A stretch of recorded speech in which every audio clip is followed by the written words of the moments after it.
What's the difference between a police officer and a bullet? When a bullet kills someone, you know it's been fired. Hey, shh. Welcome back to Not Another Needless Sequel, where we watch movies and propose unnecessary prequels, sequels, reboots, and remakes. My name is Kane. With me, as always, is my co-host, my wife, and my partner in crime, Kelsey. Dick, you're fired. Thank you. That's the line you went with. That's the one I chose. That's my favorite line of the movie. Not, I'd buy that for $1. No. This week, we saw the future of law enforcement with 1987's Robocop. So what do you think the story was? You see, it's about a guy who becomes a robot cop. You got it.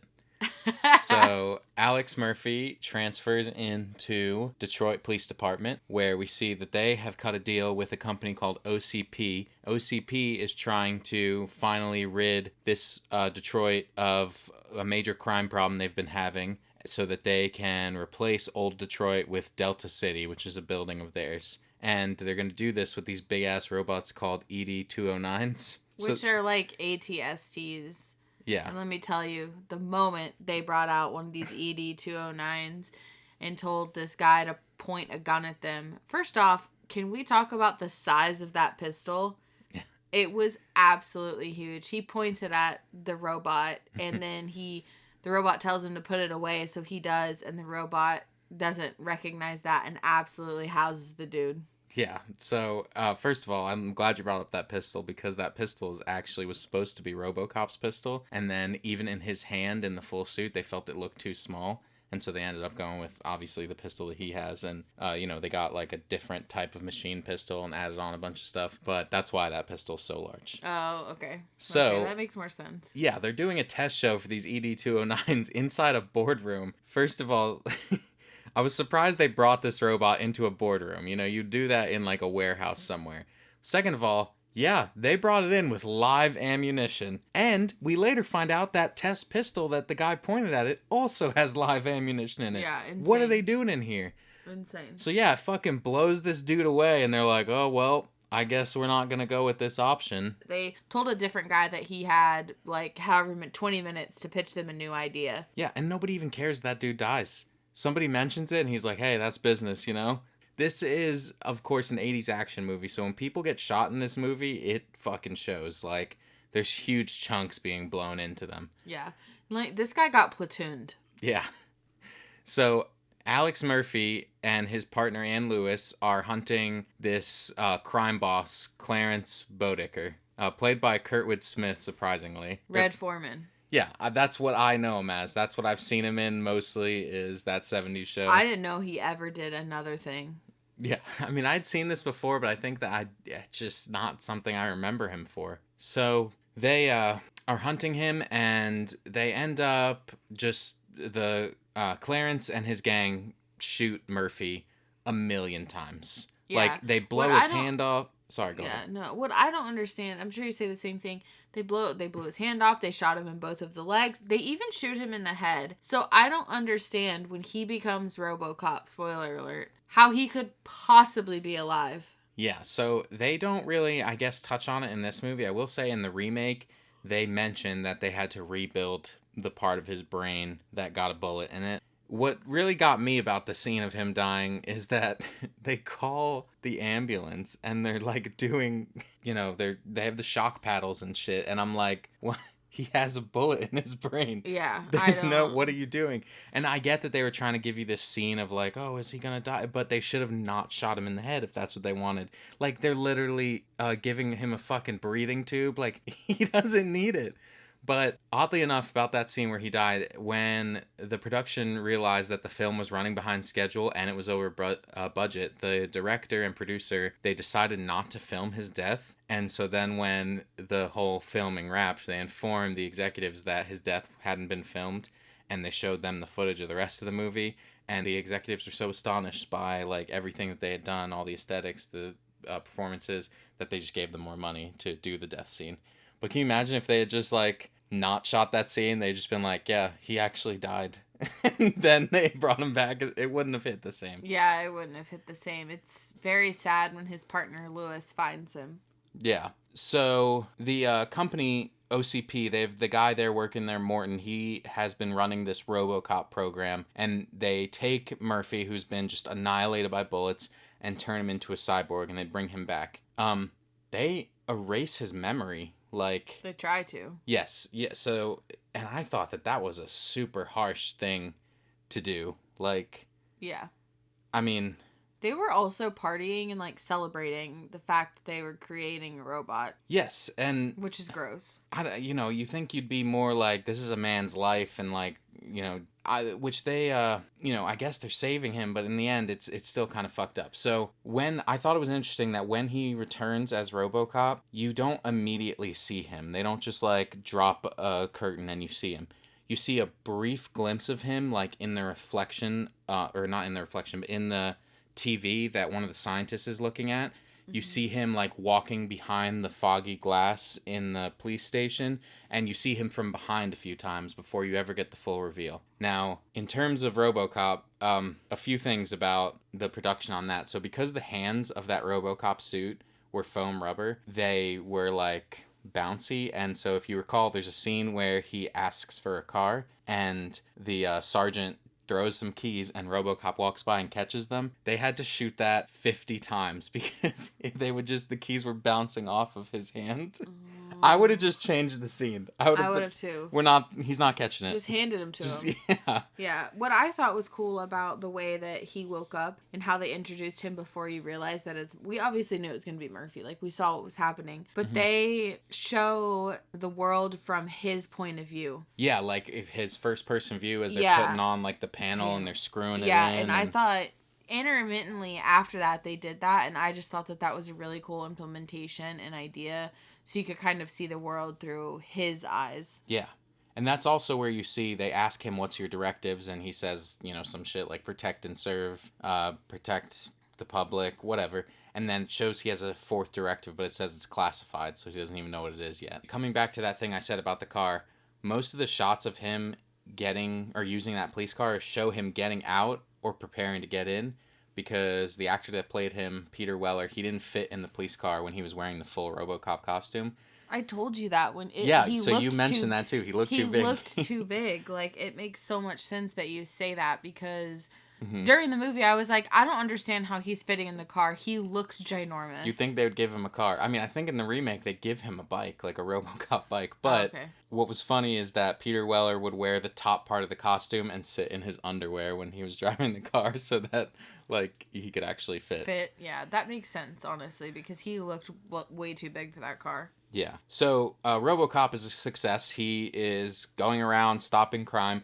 He seemingly doesn't have any memories, but the one thing you notice right away that he had mentioned earlier is he's learning to do this gun flip trick because his kid watches some TV show with like a TV cop, and the TV cop does that, and RoboCop is still doing that. He has a gun that comes out of his hip automatically, and he grabs that and will shoot somebody, and then he flips it and puts it back. And so that's kind of where you get your first glance that he might not fully have his memory erased, and that's, nobody outright says it, but I think that's super interesting. Yeah, I think it's really interesting too, because these things happen. He goes to his old house after somebody tells him, and he sees things that were there. His wife and child have moved out and moved away, so the house is for sale, but you can see memories. Like, that's where he starts to gain memories back, and it's very sad because he's clearly disturbed and upset by it. Yeah, so he's unsure who he is because he's remembering Alex Murphy, and he looks him up and he sees that he's dead. Talking about identity crises, when Peter Weller was in the full RoboCop costume on set, he would remain in character between takes and only respond to the director when he was addressed as Robo. Apparently the director couldn't stop laughing, and they just had to drop it. He was like, I can't do this. There's no way, I'll die. Robo, we need you on set. Can you just imagine he's eating a sandwich or something, stands up all stiff? But RoboCop wouldn't eat. Yeah, but he would have to. You're right. They saw him eating. I don't think RoboCop eats. You're supposed to be eating that paste. Oh, that's true. When they showed that paste, I would have rather died. Yeah. They mention it's disgusting. Like baby food, and that's better. But when they show it come out of the machine, it looks so disgusting. It does, yeah. So, RoboCop starting to remember stuff, he goes after Clarence Bodeker, the crime lord that killed him. But Clarence also has been hired by someone in the OCP to kill Morton, the guy that came up with the Robocop program, because throughout the film we see these little shots that are showing there's like internal struggle in the company because this guy Dick Jones is the second in command of the company, and Morton, he's the one who came up with the idea of the ED-209s and was pissed when they yes, basically gave his job away. yeah, and Morton kind of went around him and went around like the normal way of showing your idea to get this idea in front of the boss. So he ends up hiring this crime lord to kill Morton. Well, they actually work together, you find out. Yes, because that's the next thing is, Robocop is hunting him and he is throwing him around and he can't kill him because he hasn't. He can't kill Dick. He can kill Clarence. But he doesn't at first, and he's like... No, he doesn't kill Clarence. Clarence is like saying like, oh, well, I work for Dick Jones, and so he goes to Dick Jones to arrest him, and he finds out his fourth directive is that if you try and arrest anybody up in the OCP company, he just shuts down. Yeah. So now Robocop is being chased by an ED-209 because the company, or Dick Jones, turns them on him since he's now, starting to come back to being Murphy and trying to get Dick Jones caught for the things he's doing. And what I think is crazy is that you find out like OCP has invaded the police and runs the police department. Well, they said in the beginning that they had a contract with them, which was already weird. But I mean, throughout the film, something that I like that they do is it's almost unrelated, but it is like you're seeing on the TV they'll show like news clips of a newscaster, and they're constantly talking about the rest of the world, and the rest of the world is in fucking shambles. Like they're in war. That's true. Everything is terrible, and so it's not weird that Detroit is like become such a crime infested place that you've got crime lords and shit like that they have to deal with. Yeah. The plan is that actually New Detroit is going to be a hub for them to run their drug business. Yeah, because the whole time OCP is also working with the criminals. So it's all just, this company's fucking awful as usual. But basically Robocop gets blown up essentially. He still works, but the back of his skull has to come off, and he looks like Handsome Jack. He looks, either Handsome Jack or the Evolutionary from Guardians of the Galaxy 3, like the movie, like the way they Jack did his is from stuff. Borderlands. Yeah. So his skin is basically just pasted on with a robot back of the head. I think it looks quite good for the year. I do agree. It's still held up. Yeah, I mean 1987 is when this came out. So the only person that saves him is his partner, Ann Lewis, because the whole time she's kind of been realizing that he is Alex Murphy. Yeah. And so she helps him. And meanwhile, the police throughout the film have been complaining about a lot of things, and they're going on strike. It shows that now, because of that and because of everything with the company, the city is in chaos. And now Dick Jones, because the ED-209 couldn't kill him. By the way, reason it couldn't kill Robocop is because Robocop walked down 4 stairs, and the ED-209 tried to walk downstairs and fell. But yeah, what's funny about that scene is that the ED-209, you know how when a dog is at the top of the stairs and tries to put their foot and they're kind of questioning it? That's what the ED-209 does. Yeah, because it the way its feet were set up, it just couldn't do it. Yeah. So Clarence and his gang are given these high-powered military guns that they're like explosive Barrett 50 caliber snipers, and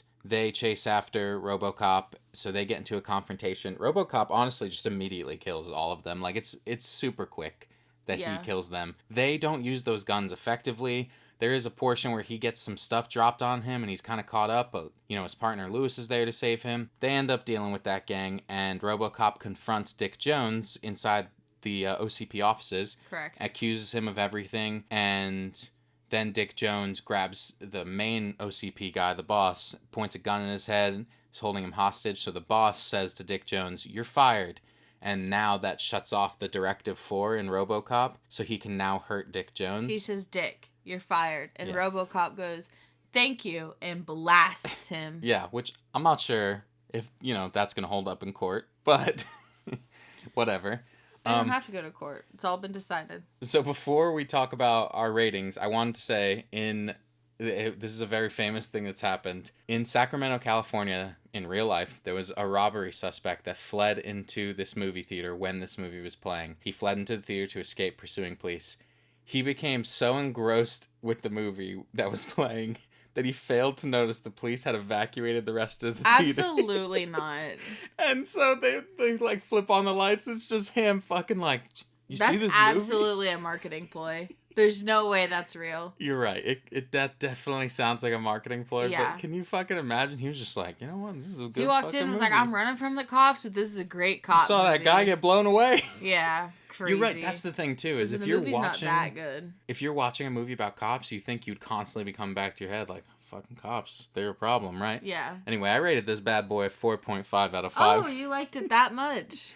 Listen, here's my thing. Well, let me hear your rating. I gave it a 3. Okay, what's your reason? I felt like, sure, they kind of had a plot. I mean, I feel like with a lot of these 80s action movies, there's not really much at stake. Okay, yeah.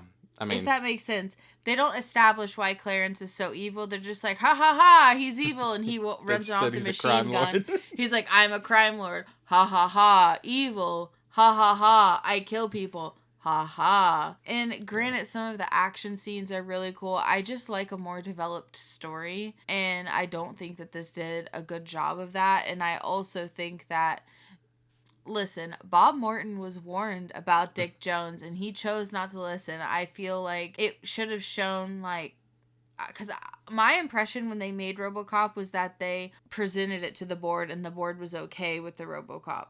Yes. So I don't understand why Dick is all mad about it, because that guy was told to do something, the board okayed it, and then they started implementing it when they had the perfect subject. So I just think some of the plot doesn't make a lot of sense. It's still a good movie. Like, I'm not saying I wouldn't never watch it again. It just... You may really like the Robocop remake, because a lot of reasons people don't like that is because it kind of came away from the 80s action movie thing and tried to do this like darker story and develop some of that. You know me, I like a darker story, but why are Dick and Clarence wanting to build a new Detroit or new Delta City to sell their drugs when they can already sell them now? I just, like, that I don't understand. Why are they wanting to rebuild the same thing? So I think, for me, I really liked, honestly, the action for me, whatever. Like, I don't care about somebody getting holes blown in them. I'm not like, whoa, that was cool. Probably the best action scene in this whole part for me, or whole movie for me, was when that woman is being attacked by those two men and the guy's holding the woman hostage and Robocop shows up and shoots through the woman's dress and shoots the guy right in his balls. Cool. And then Fuck she that lifts her skirt and he, like, didn't hit her at all. Yeah, that one was pretty cool. But overall, I think it's great that in the 80s they were able to make a movie where they were like, yeah, actually, companies being involved in local government's bad. You shouldn't like this. Yeah. And they did that, and I think that it could have very easily been a cop apologist movie, and I don't think it does anything like that. I think that he's just a better cop because he has robot shit in him, but he's not, they're not like, wouldn't it be cool to be a cop? Like, it's got other things to say besides that. That's true. It, him, whatever. The movie, I said, by it. Okay, I understand. Yeah, I mean, I feel like that's a reasonable explanation, just like mine. So, we're going to put Robocop up against different sort of action movie people. Okay. Robocop versus Terminator. Terminator. You think so? Yeah. Terminator is kind of unstoppable. Yeah. I agree. Robocop versus Predator. He does have that big laser cannon on his shoulder. Yeah, I'm going Predator, though. Yeah, me too. That's what I meant. He has the laser cannon. Oh, yeah. I think Predator would beat him. Robocop's just kind of stiff. Yeah, I don't want this to be a whole thing where we just... He can't move that well. Robocop versus a Xenomorph from Alien. Robocop. Xenomorph has acid spit. Yeah, but I feel like the Xenomorph, its whole thing is to, like, collect on somebody's head for a while and then explode out of their chest. And I don't think they'd be able to collect on his chrome dome. Even though they would try, he could defeat them right there. What if a face hugger could get on Robocop? Then it couldn't come out because he's all like, he's not... He would just die there. Yeah. Okay. James Bond versus Robocop. Is this the Robocop with the good aim or the bad aim? He does get bad aim in the end. Good aim, I guess. I think Robocop. I think so. Because, what is James Bond going to do? Shoot him? Yeah. Yeah. Indiana Jones versus Robocop. If Indiana Jones has no Robocop. I mean, Indiana Jones has fought many a mystical thing. That's what I'm saying. It's like if he has like a mystical thing that could shut Robocop down, sure, but like just hand to hand combat. Sometimes Indiana Jones fights ghosts and he just closes his eyes against them. Yeah, what's he gonna do against the robot? Close his eyes.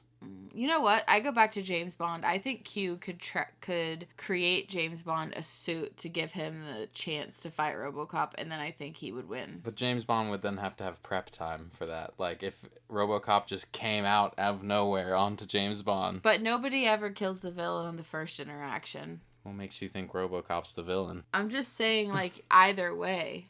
You're right. Am I right? Okay, in my sequel now. Yeah, I mean, there's been sequels to this movie. RoboCop 2, RoboCop 3, and the RoboCop remake. Okay. Anything else to say about them? I don't know. There's probably another RoboCop thing out there that I don't know about, but what's your sequel? Mine's sequel's called RoboCop 2, because I feel like a cheesy 80s movie. This is the vibe I was going for, is if this was made in the 80s. RoboCop 2, Electric Boogaloo. Yeah, just RoboCop 2. It's a direct sequel. Murphy decided to continue to work as a cop, but all at the same time, he's becoming more affected by his memories of his past and of his family. He wants them to know that he's still around, even if he's not always living. While OCP is trying to recover from the end of the last movie, so, you know, Dick Jones being... A dick. Yeah, and the ED-209s, all of that. They want Murphy to focus on work and not his family. In an attempt, while he is plugged into the wall resting, they attempt to erase his memory again, but he thought this would happen, and instead he tricks them and gets his full memory back. Nice. So he enlists the help of Officer Lewis, his old partner. They're able to keep the cops away for a period of time, but OCP then becomes more involved, and they decide to make robo versions of his family, thinking he won't be able to tell the difference. He plays along for some time, but this is only to give him time to come up with a real plan, because he knows that if he doesn't go along with it, they're going to try and decommission him. Okay. Meanwhile, second plot line here. Oh. OCP is working to find ways to shut him down and make more versions of the RoboCop by illegally killing police officers in combat. So working with the people of the streets to... Lewis overhears this news and quickly tells Murphy. He knows that he needs to stop this from happening to others, so they start killing everyone involved and taking them all down. Once they get to the big boss and expose the new OCP boss, the OCP boss pulls out their real family and is threatening to kill them if he doesn't comply. So this is the first time that RoboCop is seeing his family since everything has happened. Imagine the emotion. Mm-hmm. Murphy decides that he'll sacrifice himself for the betterment of his family, because he knows that a life with them wouldn't truly be like as real as, you know, before. But that's not before Lewis and other cops that were pretending to be on the OCP boards as infiltrative undercover people take the new boss down. Murphy gets to see his family again and tells them it's okay to move on, because he's not the same person and give tons of emotion. They still want to be a part of his life as, you know, they are able.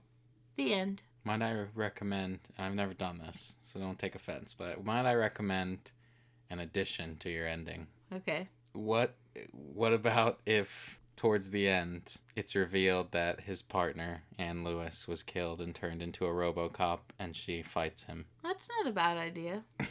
Okay. Does he beat Ann Lewis and... Yeah, he kills her.